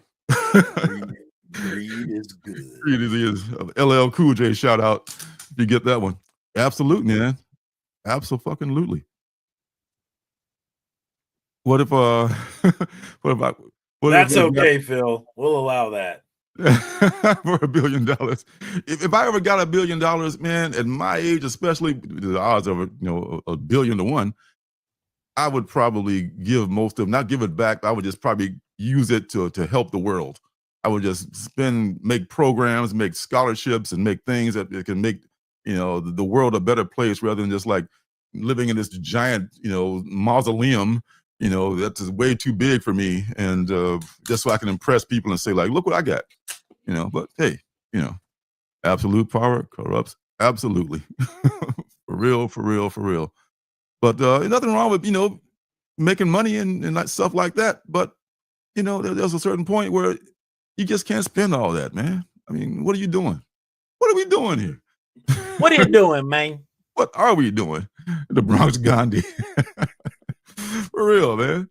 I must wear a robe and some sandals and just chill all day long. All right, the next book is this was also a penultimate book from a couple of weeks ago, from the creative team, one of the guys in the creative team that we love from what's the furthest place from here, Matthew Rosenberg. And is written by Matthew Rosenberg with art by Stefano Landini. And that is, of course, we're taking everyone down with us, with this very cool B cover here that I love so much. That is a great cover. It is, man. It's like a 1 in 50 I would love to get, but a little too steep. This is just good enough for me right here. It's just very, very cool. All right, so there's this little girl, and she has a dad who's a famous scientist, right? He's like the guy that works all day long. I guess the mom is deceased, and she's in his custody now, and he's created these robots because he's a very busy man, and he's working night and day, trying to make, I guess, not the world better, definitely make himself more prolific. And he's created these robots, this team of robots that take care of her. And the robots have his sentience, his personality in them. And she's playing hide and seek with these robots. It's just so not fair because they got all these, these things that these sensors and stuff that can find her no matter what. So they're just kind of like humoring the little kid because the dad is too busy. And he's just a terrible dad. I mean, he just talks to her like, don't stop doing all these childish things. Like, dude, I'm a fucking child. Let me be a kid. He just won't let her be a child. And one day she stumbles upon this guy as she goes in this room she's not supposed to go into, being held captive. Like, what the fuck's going on? Like, Daddy, who the hell is this? Why are you trying to tell me to please let me go, little girl? And he's pissed off the dad is pissed off that she's discovered it. But he just says that, well, he's a very bad man, and I'm doing the world a favor by keeping this guy here. So it turns out this guy, before they're able to lock him back down and probably do God knows what to him, I think they actually took the guy out. He's gone. He activated this tracking device that was able to contact the world's greatest spy, who is in a hotel getting busy with what he believes is Miss January from Playboy, whatever. And okay, the world's greatest spy is right away contacted by this agency saying, dude, get your pants on, got a job for you, because this dude just sent out a message and he's in trouble. World's greatest spy goes into action, and they spoil a lot of the stuff even in the description. So I'm not spoiling anything by saying this, but world's greatest spy goes after her dad and just drops a bomb on the facility. So what's going to happen, looks like, is that the robots are going to be left, and the dad's going to be gone, and the little girl is going to, I don't know if she's going to seek revenge on the world's greatest spy or not, her and the robots, but it sure looks like that. And this is very cool. On the back, it has the name of the organization that the world's greatest spy works for, I believe. It's because I'm not sure if her dad, I think her dad's probably was a bad guy, you know, or maybe that's not to be, you get to determine who is the bad guy here. Maybe there's degrees of, there's shades of gray. You know, It's maybe always more fun that way. yes, because you know, in the world, you know, no matter how bad someone is, there's always some trait about that person that might not be so bad. You know, there are Like degrees, a billionaire, maybe. perhaps, but sometimes their traits heavily weigh to one side more so than the other. So you know, but there's still, you know what I'm saying? You know, like, well, I see their point on this one, but you're still an asshole. You know, so both things can be true. So this is where this is anything, and I believe it will be because Rosenberg is a great writer. Yes. Yeah. So I'm looking for this to be a good ride, just like What's the Furthest Place. So That we're cover taking- looks awesome, dude. I Isn't love it? that cover. This should have been the A cover, man. This is just so awesome. We're taking everyone down with us. Number one, man. I'm down with this. I'm down with this, and so should you if you're a fan of those books I mentioned, even if you're not. All right. Got a bunch here. I think was that 3 so far? 2, 3? I lost count. Anyway, the last one is Kids. This is a giant size magazine, perfect bound format book here. It's written by Garth Ennis and illustrated by Dalibor Haljik. I want to say is how you pronounce the person's name there. You're still an asshole. Perhaps. Well, you know, even an asshole can be right twice a day, you know, like a broken clock or something. So Kids, one shot. I think this is from the Ninth Circle imprint on Image. Image is so fucking awesome. They have these. The Ninth Circle is just a series of one shots they're gonna be doing every month. I guess it's their answer to the Distillery thing. Maybe Distillery should have done that too. I would have liked Distillery better if it had been like, but they're only like 3 issues. I think maybe 2 or 3 issues, most of the story arcs. But anyway, I digress. Kids is a one shot, and it takes place in this suburban community where I guess if we focus on the parents of the kids in this suburban, it takes place all over the world.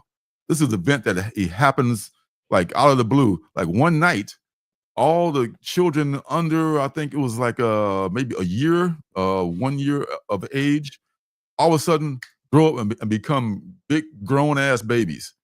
And what you got is not just adults, but you got, you know, an adult, like a 6 foot, 250-pound man who just burst out of his crib like the Hulk, and it just becomes a problem.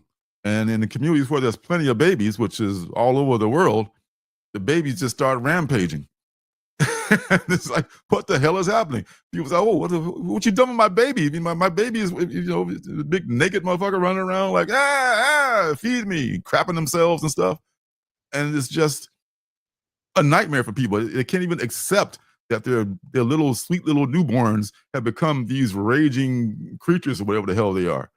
So this couple, they take their one kid who's like about 6 or 7 years old. This young youngster, and they get in the car and just take off. And meanwhile, the neighbor next door, who's this old lady, I think she's like an old MAGA Trumper or something, and they always talked about it like, oh, she's just a witch. She's just an evil old woman. She jumps in the car and said, "Go, go, go," and then they just take off and said, "Don't worry about the kid. The kid is a grown man now. He'll take care of himself." And they go to the hospital where people just have fled. I mean, the streets are empty because the cops have gone home because their kids are freaking out and fuck the world. I'm going to take care of my kid. And the hospitals are pretty much empty because everyone is freaked out, and they end up there. And unfortunately, you know what's in the hospital, right? Maternity ward. So the maternity ward, all the kids are fucking freaked out. They're giant, and it's just a crazy fucking, you know, thing going on there. And it was intense. It was completely intense, and it's kind of a look. I can see Ennis kind of like using this as a platform to talk about through the old woman and through the parents, as how some parents feel like they have special rights because I have a kid, I can do this, and I can butt you in line, or I can just just do all these things because they just assume that parents get, because everybody's a parent, everybody's going to just defer to the parent. And whereas people who don't have children, they don't get those rights. And the old woman was talking about that, and it's just it raised a conversation about having children and not having children. And once that the dilemma is resolved, you left with those thoughts. So I won't say how the dilemma is resolved, but I think this is a lot of these things brought up in this book are worth examining. And kids, Garth Ennis is back on it, man. He's not just doing violence for violence sake and using his own voice pretty much it's like as an Irish accent. Oh, it's totally just Garth talking. But this is a well thought out and a very good one shot. Kids, man, from Image Comics. That's I recommend you pick that up, man. There's a lot of stuff to think about in there. Yep. And that is what's good. On my list. I haven't got that one yet, but it's definitely on my list. Oh, okay. And Chaos in Comics mentions first my favorite priest and my favorite choir boy. I don't think I like that. I don't know what that means, but I don't think I like it. And I do remember the kids movie. And there's a scene in the kids that lives rent free in my head. It's that scene where I think they're on a subway or something, and there's a guy with no legs who sings that song. I have no legs. Oh my! I have no legs. That lives rent free in my head all these years later. Yeah, I know. I never forget that when you mentioned it. Yeah, I totally remember that now. Yeah. That was a dark movie in different ways right there. So yeah. Totally, man. Totally. Yeah, this is. I'd have a lot more money if I was child free, Janet. I'll tell you that much. I have a lot more money. And that's one of the ugly things that people, don't want to talk about, because you love your children, but damn, it would, we are so close to getting rid of our daycare. My son's about to hit kindergarten. We get rid of that daycare bill, and life is going to be much better. The daycare is insane. Yeah, we spend over $1,000 a month on daycare. It's insane. That's what I'm talking about. No, Mike, if you're asking me, we do not have kids. We are child free by choice. I don't look down on anybody who has children, but as my lovely wife says it right here, yes, we are child free by choice. I mean, everyone's not cut out to be a parent. I mean, some people make great parents. God bless them. If you don't want to be a parent, you're probably right. I mean, but some people, they say, I'm going to be a parent. They want to be a parent for all the right reasons. I hear such horror stories, about how people just, not only just abuse their children mentally and physically in all kinds of ways, but just end up using them as pawns against the partner. Just so dark to use them as leverage against your partner and shit like that, or just a reflection of you. You force them to do something that you didn't do or want to do, and rather than let them live their lives, let them fucking be who they are, So, but if you want to be a parent, be a good parent. It's frightening how many parents never matured past 12 or 13. Yeah, that's the problem. There's no test. There's no requirements for being a parent. Just like anybody, any old motherfucker can just oh well, congratulations. Good luck with that, Chris. Good luck, brother. It was chaos. It will take time to restore chaos. That's right. Oh man, I don't even have it queued up right now. Oh, there it is. It'll take time to restore chaos. You can pay for at least half of one of my kids just by 5 minutes. Okay. Yeah. Well, it's a bit too big. Yeah, no shit, man. Vet bills, dental bills, man, anything else that pops up bills, hernia operation bills. They got us good for that one too, man. But it's they want you to be caught in this. They want everyone to be a parent, because that's technically just making more consumers. That's why they want you to be a parent. But they don't give you any assistance. They don't give you any. They maybe give you a tax cut or something like that. But they make it hard for you all the way. Like you're saying, $1,000 for that's insane, man. You haven't even fed them or clothed them yet. That's just wow. Mike, that's the way to do it. Get that money, dog. That is the way to do it. Don't pay daycare, start a daycare. Don't make a child care. Hey, good luck, bro. Man, I wish you the best. Man, I wouldn't want to be responsible for everybody's kids. Like, God forbid, it's a lot of times it's the parents you got to worry about, not the kids. They showing up every day. But you know about I that. had horse. Real quick, I had a horror story actually. One of the sitters for my daughter. We actually had to move her into another thing because the daycare she was going to got closed down because these people accused our daycare person of hitting their baby. And they went and like they were outside protesting her house and all of this. And I can tell you, I met these people and I didn't like them. They didn't give me good vibes at all when I met them. Like when I first met the lady, she walks up to me and says, "And what did you say your name was?" Just out of nowhere. Like I didn't say anything to her. I'm just picking my kid up. And she's coming up to me like I need to announce myself and introduce myself to her to make sure I'm okay. Like, so I got real bad vibes from them already. But wow. So she had to go through this ordeal. They ended up dropping the charges against her because they found some proof where the kid got hit after she left or something like that. But like, wow. Yeah, they tried to blame her for hitting their kid when she did not hit their fucking kid. It was crazy. So I'm pretty sure her daycare's done. Like she never reopened. That's the thing, like holy shit. You invest in that, you get bonded, you got the business going and all that, and all of a sudden, hey, you know what? You're fucked. Be careful who you bring in, Mike. Be careful. Yeah, for real. Wow. All right. On that note, Absolute Batman number 7. This is Mr. Freeze, apparently. Are you not excited? Are you not entertained? No. Oh. It's starting to become a chore to read that book, honestly. And he's got these preconceived and I love Scott Snyder too. I love Scott Snyder. I don't like this book for some reason. I think I don't like Batman, I think is the problem. Anymore? I mean, you used to like Batman. What happened? Did y'all have a falling out? What happened? I don't know, man. I haven't enjoyed the Batman series, and I'm not enjoying Absolute Batman either. Maybe I'm just an asshole. I don't know. Miko Swan. Goddamn. Suyong. Miko Suyong. Suyong is how Miko Suyong. Okay.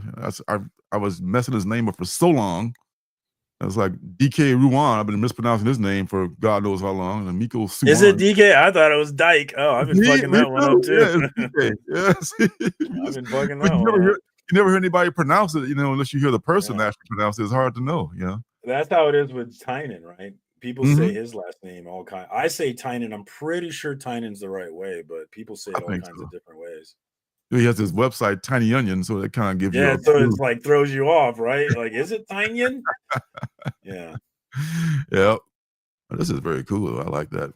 Oh man, I love Batman, but I had to drop the that was 30 years ago. He said, okay, all right, you're good. My bad. Oh, okay. Okay, so you've been there and done that. Okay. Good for you. That's awesome. This is Bill Sienkiewicz, or Sienkiewicz, if I heard it pronounced that way a couple of times too. What else we got here? Amy Reeder. Not up on them. 1 in 25. Still doing the bats in the belfry thing there. And a 1 in 50, Charlie Adard. Yeah, well, they take so long to get around. It's a new, I guess, storyline, story arc starting here. The Joker and Mr. Freeze make their Absolute Universe debut starting here. Promise, no kidding this time, for real. All right, so hopefully Marcus won't hate him as much in the future. This is a light week for me. This week, this coming up week, this week upcoming. Next week, 3, 4, yeah, it is. Only 7 books for me. That is light. Light. Looks like. Yeah, can you imagine these people that pull 1 or 2 books a week? Like, I envy them so much. Yeah, I want to be them. So much cheaper if I did that. Be them. One of these days, I'll be them. Daredevil has a new girlfriend, looks like, in a new costume, which may not line up with the one in the in the Daredevil TV series, which I haven't watched. A new one came out last night at the stroke of midnight, which I'm caught up now, except for that one. So good for Daredevil. Well, Daredevil. One thing about Daredevil, he does get around. He's he's who hasn't He he got slept with with? She-Hulk in that She-Hulk series, remember? Have they ever got together though? Daredevil and She-Hulk need to get together. They sleep around with everybody, you know. She-Hulk's hot as hell. She can have it if she wants it. I know that's right. Yeah, I know. I've heard you say that many a times before. Have it if she wants it. All right. Facts. Batman Dark Patterns. I'm not even pulling that at all. You see this new Scotty Young guy on the Daredevil? Did you see that cover? No. He looks like Scotty Young, but he's not. Chris Giarrusso. Oh, actually, glad you mentioned that. Is I that mean, he the one doesn't look exact. He doesn't look like. He's got that style. Yeah. He This doesn't must be look like weird. Scotty Young, but he does the like kitty He's style. got that of the style. character. He's got that. This is right. Yeah. He did one for X-Men. This is the he has a 1 in 50, I think, for X-Men. I was thinking about getting. I could have got it for like $14 if it was on eBay, but yeah. I thought it was Scotty Young. I totally thought it was Scotty Young. He has the same style to it, you know, that Scotty has. But Scotty, like, hey, somebody's coming after your job. You man. can tell the difference between them, though. They don't look exactly the same. Yeah, this is the 1 in 50. He's doing the 1 in 50s are the blue line ones. A lot of people don't appreciate those, but I love the blue line stuff, man. It shows that before it gets inked, and it's a whole wraparound, so it's like it's a full front and back cover. They Looks usually good to me. It does, and the X-Men one looks just as good too with all the X characters on there. Yeah, I might pull one of those if I can get it for like $15. Todd Knock is no longer doing the headshots. Thank God. I was kind of done with those for covers. I like Todd Knock, but yeah, I didn't like the headshots. Yeah, I like the headshot. But he's a very good artist. Very good artist. Yeah, dude, he was great. He was at Planet last year. He was awesome. Mhm. Or was it 2 years ago? Yeah. It's like Daredevil needs a new costume. He needs to have more armor. You know, I think this probably in conjunction with the TV show, he's going to have more of an armored costume. Very cool. All right. Somebody said it's obvious Matt is blind because anyone with working eyes would be embarrassed to be walking around in that outfit. How do you feel about that Daredevil fit? I don't think I like it either. I don't mind With it. the shoulder pads, dude, that looks whack, dude. What you got against shoulder pads? He's got the little thigh pads too that look like the shoulder pads. That's super whack. Hey, you know what if Bullseye's throwing some shit at his thighs or something? You know, like damn, you know. Well, boy, it was great to see you, brother. Appreciate you hanging out, man. You have a good night, brother. Thanks for stopping by, boy. Appreciate you. Thanks for stopping by. Like 1993. It is kind of a throwback, I guess, huh? Hey, whatever goes around comes around, though, you know? That's what I've heard. Don't know if it's true or not. Amazing Spider-Man #1. We're booting it again. You gonna get it? I can't remember if I ordered one of those or not, pre-ordered it or not from my comic shop. Well, I sure won't be getting one from Tfal. That's for sure. Too soon. I know. That's sad. Very sad. Geiger 13, so far behind on Geiger. So very far behind on Geiger, but I'll catch up eventually.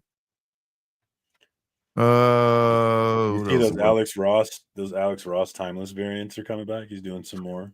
I did see. I'm not sure who's got one for. I did see he's got a couple of those timeless coming back. I think he's done everyone pretty much, unless he's going to do encores. I want everyone he's done. I would love to have it. Really? Yeah, okay. I love them all. Every last one of them. I'd love to have because I've seen somebody actually. I think they had a wall of them, and it looks so cool. It does look. If you can get all of them, that would look really great. Yeah. That Alex Ross, man, he's awesome. And look what's coming back, man. Huh? Finally, dude. I need this book to start making sense, please. Because what the fuck is going on in this book, man? Oh my God. What is that baby, dude? Who is the like? There's so many what the fuck things about Phantom Road. So many things. Finally! Space Case, watch the website because I'm quite sure they will. And I'll be watching closely for the T-Fall sale. They only got a few days. I think they will. No, Yeah. they're shutting down by April 30th. So I'm thinking maybe Oh, yeah, sometime that's in right. May. That's right. They're going to be like, all right, this is what we have left. Let's offload it. So Well, look for that dollar sale next month. I think the website goes belly up on the 30th. So it's got to be before Yeah. the 30th. So Yeah, you're right. they got to empty the chamber. By the 30th. Yeah, look for it this month. Yeah. Yeah. After April 9th. That's when all the books that's going to be shipped, new books come out. So next week is what, the 9th, right? Yeah. So after next Wednesday, whatever doesn't come out next a week from today. Yeah. So whatever doesn't come out after the next Wednesday, it ain't coming. So Phantom Road is a lot of, this is a Lemire thing here too. He kept us hanging. I mean, the first arc ended, kept us hanging, number 5, and then number 10 came out that kept us hanging. But man, it's a good book, man, but you wonder what the hell's going on. What? I'm curious, yeah, but the answers need to be cool, right? This is one of those things where the answers got to be cool. Yes. And I was gonna breeze on by down here to this one, Shadow Man. Where's Jack Rudo when you need him? He loves him some Shadow Man. This is Valiant Beyond. Come on, share. Valiant Beyond, Tales of the Shadow Man, #1. A new era of Valiant Comics continues. Designed as the ultimate. You see who the cover artist is? Sorry for interrupting you, my man. It's my guy. And your favorite artist and writer of all time. No, he's fine on the art. It's the writing. I was like, what the fuck? Damian Connolly, absolutely. No, and Sanopa, no worries, brother. We appreciate you being around when you are around. So thank you so much, Sam. Oh, for shizzle. For shizzle, indeed. Man, Valiant fans are serious, man. Adam Daymers was at Planet Comic-Con. I found him to be a very serious Valiant fan. Southern Comic Geek was another one that came to Planet Comic-Con, another serious Valiant fan. The people who love Valiant are hardcore about it, it seems. Is this the same company that Jim Shooter founded, or has it been sold to someone else? I'm not sure. I don't know. They're calling it Alien Books, so I'm not sure what the story is. Chat, do you guys know what's going on with Alien Books and Valiant? Did they just buy them or something? It's probably been sold. Jim Shooter started a long time ago when he left Marvel, so it's probably been in different hands now. But it says design is the ultimate to him, and by no accident that ultimate is capitalized here. Ultimate jumping on point. The Valiant Beyond line of comics are absolute. Oh my God, it's hitting us over the head with it. Are absolute must reads that will energize your love for superheroes. The city of New Orleans is home to a rich history of music, art, and culture that has achieved unparalleled progress and success. It is the magic capital of the world and home to a hard-nosed detective trained in the ways of voodoo who has dedicated her life to keeping New Orleans safe. When an ultra-dangerous monster invades her jurisdiction and threatens the peace they fought so hard to protect, she must disobey her orders and summon the mysterious being known as Shadow Man in order to save the city she loves. Discover the secrets of the Shadow Man in this all-new 28-page story from the fan-favorite team of A.J. Ampadu and artist Sergio Mahones, Shadow Man Soul Eaters, at a special introductory price of $3.99, 28 pages. How you like me now? All right, some a lot of good covers here. It's a partnership. So Alien does not own Valiant; they're partnering with them. Ah, okay. So this is Bella Racken. They're all kind of similar, but very, very different. Same thing, but different. Dennis Calero, Piero. The L's not pronounced, perhaps. And there's a version one here by the same person. Very cool. But yeah, I mean, oh God, Jack Boniface, I want to say is the name of the Shadow Man. Correct me if I'm wrong. That's a property I'm surprised has not been, you know, turned into something. You know, there's such a great idea, the whole concept of the Shadow Man, and it's one of the most underrated comics out there. And I've got some old runs of Shadow Man from way back in the day, man. So I drop in on the universe from time to time. I'm not a hardcore Shadow Man fan, but it's a really great property. I hope this. I'll try to pick this up, and I hope it's a successful thing. So, all right. So now, as you might suspect, it's become that magic time we look forward to every week, at least I do, for the penultimate book. And we're going to just do it right now.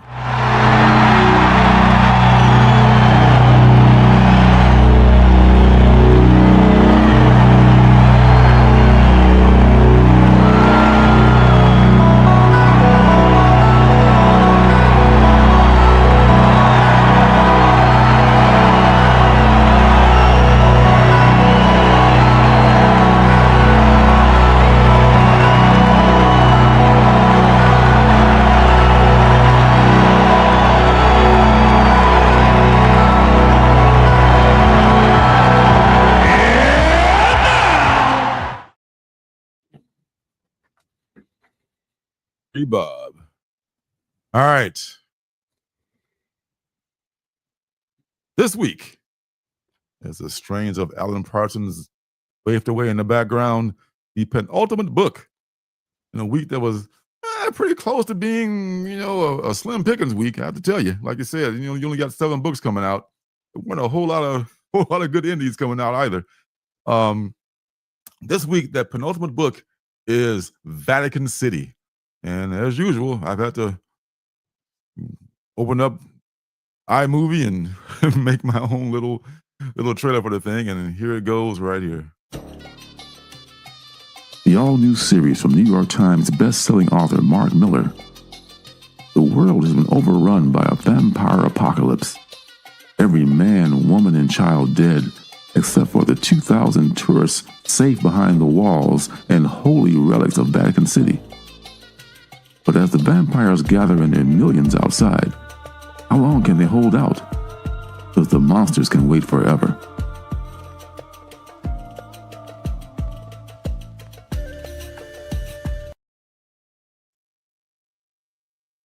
Yeah, you know, this sounds like a really great premise. I couldn't find any artwork. I had to use just like covers only that they've released. So I'm just going on the strength of Mark Miller and his reputation as being a pretty cold-blooded writer. As a thing like this is something to from Dark Horse Comics, who also I think owns Tefal. Shout out. So this is something I think we might. I mean, I think that we might like it. I know I might like it for sure because I love Mark Miller's stuff, especially the latest stuff that he's been doing, like stuff that he's done. What's that one with the represented the ambassadors? That's one of my favorite things he's done in a long time is the ambassadors.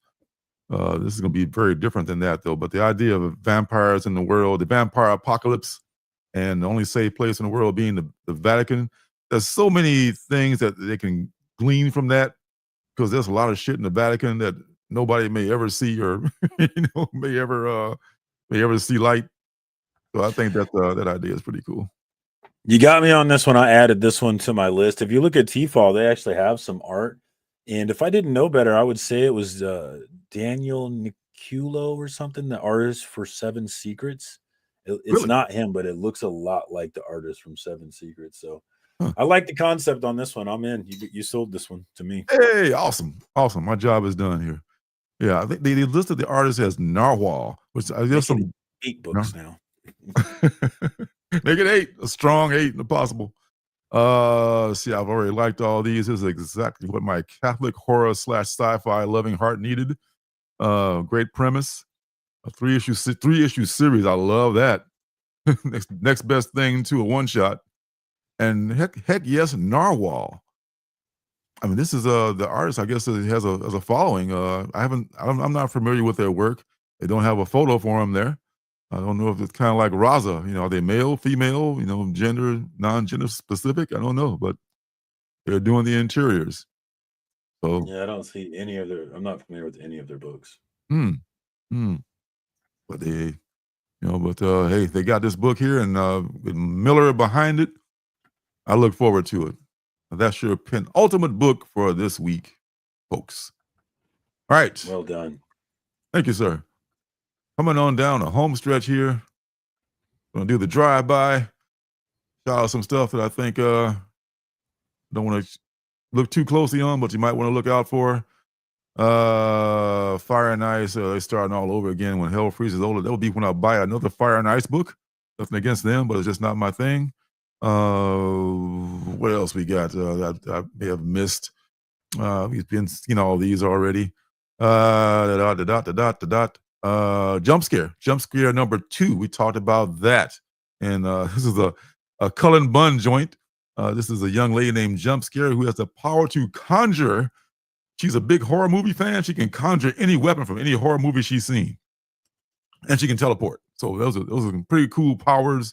We'll see what he does with those powers. And this story is not really a horror story per se, but it's kind of like a superhero / horror story. So I'll give it a chance. The Sickness, number 7, might come out. They've been trying to get it out for a few weeks now. Superman, number 230. I love that cover. Yeah, That's I know. Neil Adams, right? Is it Neil Adams? It is. Or I make it up? That's one of those books that people talk about cover. Oh, just a cover by. Some covers like that book right there, not key books, but just known for their covers. Like the Jock detective cover with the bats forming the Joker's face. That's just known for its cover, not a key book, but very expensive. Yeah, this book's not too expensive. I'd rather just go get the real thing. How much is going for average? I don't know. Let me go find out while you're talking here. Okay. I remember seeing it once and thinking it was way cheaper than I expected it to be. Oh, okay. Yeah, it's probably worth it, I guess. But I love the way DC does their facsimiles with the newsprint, and the throwback is just very, very close to the way that the original book was. Star Wars number 1, the facsimile, 2025 foil variant. I got nothing against foil variant. I don't know if I need a Star Wars foil variant. I love the new books with the fancy computer art and the fancy art that we do now, but the old books don't look as cool to me with the foil variant. That's just me. I don't know. It's just saying. Giant size wacky races.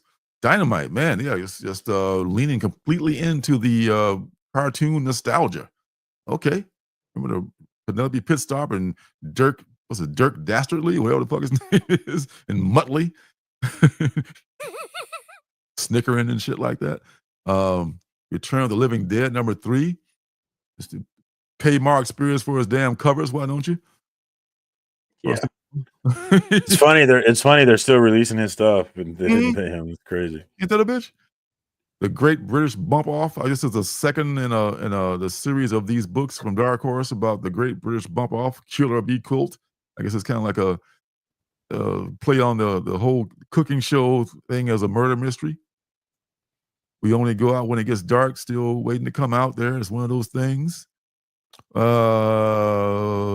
else we got there on the drive-by? The Star Wars number 1, which is another thing of Jerry Ordway black and white variant cover. I'm kind of torn on that because that's kind of a cool cover, but I think when you're doing facsimiles, don't do a variant cover, because that's not a variant. That's not a facsimile of the original cover. That's like that's another cover you're trying to make money off of. But that's just me. But they're in the business of making money, so I can't really blame them for that. How dare they milk us? How dare they milk until the dust comes from the teat. Assorted Crisis Events. That's what I was trying to remember. The other book that was maybe similar to Polis. The second printing of that one, by the way, from Image Comics, about time being kind of all whacked out and stuff like that. And there's another one of those for that thing. And Died Hard. I really hope that Died Hard was going to be a good book. It was about this Easter bunny, and it's like a violent version of that, but wasn't that great. Sorry to say, wasn't that great at all. But Keen Spot. So far, Oh, yay. Another Spider-Man 1 homage. Yay. you can never have too many of those. You can never have too many of those Spider-Man 300 homages too. Don't you know? Jeez Louise. To bring up another sore spot. Insane. Oh yeah. Oh yeah. You mean this Spider-Man one? Oh yeah. Yeah. Right, and it's rivals to boot too. So so that's a double whammy, and it's $7. Oh no, up your nose with a rubber hose. Oh, it's more than that. That's the exclusive, so it'll be more than that. Oh hell no, hell's to the no. Pinup Apocalypse #1, second printing, also a 1 in 25. That first 1 in 25, the red cover with the fox on there, banging covers on this book. Interior art good, also story okay, but those covers have been killing it for Pinup Apocalypse. Couple more of them there you see. And the last book, final book I want to take a look at is this one right here. You will own nothing, and you will be happy. Take that, billionaires. Damn right. This is actually, I don't know if you're up on this person. This is Simon Hanselman. I follow him on Instagram when I'm on Instagram, which is almost rarely now. But I was so just enthralled with he serialized his first version of this book, of this series, I should say. He's done several of these. He was also like a guest at the Olympia comic show a couple of years ago, before the pandemic, in the before times. Those good times. And it was very cool. I didn't know who he was at that time. I wish I had known his portfolio and his oeuvre, if you will. If I had known him who he was at the time, I would have been more impressed. But I found out about who he was later on. But he's super indie. He does a lot of stuff for Fantagraphics, but he's his own guy. He's pretty much his own publishing company, and he has a strong following, especially on Instagram. And his character is Meg and Mog, this witch and her cat and her friends, Werewolf Jones and Owl. And if you follow him on Instagram, this would be a very interesting follow. And he does posts almost every day. He's a hardworking dude. There's a fourth installment of the potentially ill-advised Meg and Mog genre detour of zombies. It says it's zombies. First dibs on April 6th at the Permanent Damage 7 art show in Los Angeles, and shortly after on Simon Hanselman's web store. And it's 48 pages for $12. And I would pay that all day long. Print run of 2000. Are they trans? That's a good question. He's just kind of gender fluid. But sometimes he's totally dressed like a dude, and sometimes he's in drag. I think his character looks he kind of goes like by that. he still. I think so. I didn't check his pronouns on his page, but I think so, because you see a lot of times, he's not wearing, the wig and everything, but it looks a lot like Mog, or I should say Meg. Meg is the witch, and Mog is the cat, her familiar. No, he has a wife and daughter. So Exactly. So he at least likes women sometimes. I don't know what he's like all the time, but hey, in this new world, man, gender is not a thing. And the kids don't even think of it. They ask you what your pronouns are when they meet you, and they let it go at that. It's like, right on. Okay. over my head. It's It's over my head. a different world. I don't have to understand it, but I totally accept whatever people want to be. Yeah, me too. Right on, baby. It don't hurt me. It ain't hurting me. Man. Don't hurt me none. I can't understand all the hate people have for people that ain't none of your damn business. Just live your life and leave other people the fuck alone. But yeah, I'm going to get this. It might sell out. Only 2,000. He's got probably way more than 2,000 fans. So they're supposed to get first dibs at that show. So man, this guy is very, very, very popular in the indie world, and this is a hilarious like slice of life / witchcraft kind of a thing. So I'll be on the lookout for that. And that's all we got for this week, folks. We are at the end of our lovely show. Serenity now. Yes, sir, Bob. Another one in the books. Great penultimate. Sign me up for it. What the hell happened to my camera? I don't know. It tend to go crazy. I'll be like, do that kind of thing to them. Yeah, we'll see if we can fix that. There we go. All right, great book though. I'm interested in that Vatican City, and I'm glad there's only three issues. That's love that. Love that, man. It's less commitment. You know how I feel about comic book commitment. The fewer books, the better. You know, shout out to the homie Dynamite who snuck in later. Appreciate you coming through. Thank you to everybody in the chat that, whether you were here to stay the whole time or if you were here for a little bit or if you came back and forth, we appreciate all of you equally. Thank you so much for hanging out with us. Thank you so much to everybody watching on the replay. And hey, if you liked my Deviant video, head over to my video. And that's right. And you don't have to watch it again. Just play it again for me. I'm trying to get views on that thing. Let's go. Get those hours up, baby. That's what you're trying to do. I hear you. Man, that's the hardest thing to get up. Man, so hey, be sure to catch Marcus next Monday on Cash or Trash with JP. JP, yep. I love that JP's show. Budget Collecting. There you go. Yep. Yes, I watch it after I come back from softball every night, every Monday night. And Tuesday night, you got FOC and Chill. Which also known as Falk and Chill. Chill, exactly. Sometimes you fuck, sometimes you chill. Also, you chill, though. Facts. Exactly. Facts.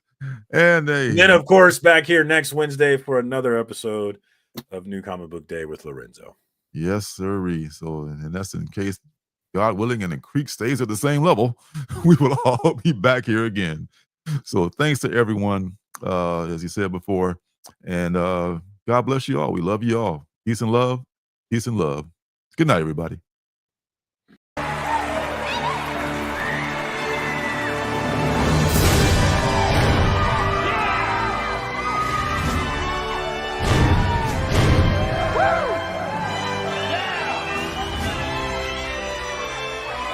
Denver! City by the Bay! John Denver! Is a fire really necessary? Ask them.